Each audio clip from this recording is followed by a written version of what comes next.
Langsung saja kita lihat seperti apa pergerakan IHSG di sesi kedua pekan ini, di mana kita lihat IHSG masih juga terkoreksi 0,88% di level 6.577,88.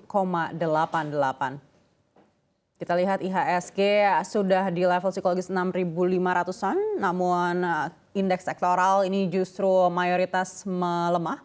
Finansial, consumer primer, consumer non-primer, dan perindustrian keempatnya kompak terkoreksi 0,68, 0,18, 0,74, dan 0,03%. Kita lihat sektor lainnya. Sektor energi, bahan baku, infrastruktur, properti, dan real estate keempatnya juga terkoreksi 1,76, 1,44, 0,3, dan 1,24%. Kita lihat apakah ada sektor lainnya yang bertahan di zona hijau. Ternyata sektor kesehatan menjadi satu-satunya sektor yang menguat 0,16%, teknologi, transportasi, logistik keduanya memerah 1,91 dan 0,84%.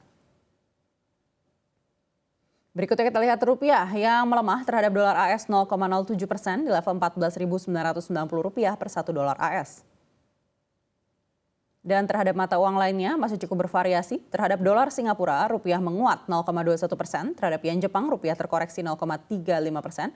Dan terhadap euro, rupiah menguat 0,37%.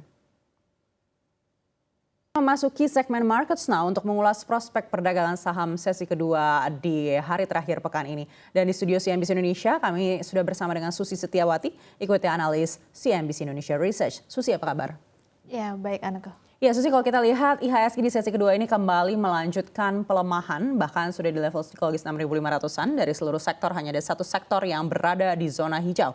Anda lihat apakah memang sentimen utama pemberat IHSG ini masih berasal dari global, atau memang investor ini cukup harap-harap cemas karena akan ada aturan baru yang akan diterapkan BI di Senin depan? Oke, kalau misalkan hari ini memang kita lihat di sesi 1 hingga pembukaan di sesi 2 masih terkoreksi nih ya Anaka. Nah kalau kita lihat memang ini masih diminati oleh dari sentimen global nih. Jadi masih dipengaruhi dari beberapa sentimen global, salah satunya di mana pagu hutang nih yang menjelang untuk perbincangan Kongres di 4 Juni mendatang nantinya yang sudah mendekati, dan ini belum mendapati kesepakatan dari beberapa kongres atau dari beberapa pejabat di Amerika Serikat, sehingga masih menjadi sentimen negatif untuk global dan juga pasar Indonesia sendiri nih. Nah kalau kita melihat dari transaksi perdagangan nantinya yang akan berlaku ARB-nya menjadi dari 7% menjadi 15%, nah ini juga masih menjadi sentimen. Kalau kita lihat pada perdagangan hari ini justru IHSG masih berada di bawah 10 triliun ya, atau masih transaksinya masih cukup kecil di 5 triliun. Jadi bisa dibilang transaksinya masih cukup sepi karena pasarnya masih wait and see. Nah nanti mungkin menjelang di minggu depan di tanggal 5 Juni di mana untuk ARB-nya sudah berlaku sekitar 15%, ini biasanya bikin pasar biasanya tambah lebih ramai lagi nih Aneka. Jadi biasanya kapasitas pasarnya ini bisa menjadi lebih besar dibandingkan transaksi hari ini. Baik, dan bagaimana dengan informasi dari China, di mana kita tahu PMI China ini juga menurun, apakah ini juga akhirnya membuat IHSG menjadi lebih lemah lagi di hari ini?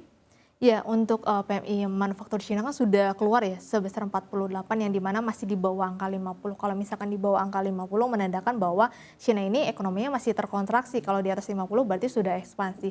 Dan kalau kita ketahui bahwa Cina ini salah satu importir besar juga untuk beberapa produk di Indonesia, sehingga ini mempengaruhi juga untuk ekonomi Indonesia, sehingga menjadi sentimen negatif ketika PMI manufaktur Cina terkoreksi atau terkonstruksi di bawah 50. Ini juga masih menjadi sentimen negatif, sehingga untuk perdagangan hari ini memang cukup lesu. Baik, meskipun perdagangan hari ini lesu, Anda lihat bottomnya ini akan di mana untuk hari ini? Karena sekarang sudah mencapai level psikologis 6.500-an. Apakah mungkin akan meninggalkan level psikologis ini dan lebih dalam lagi?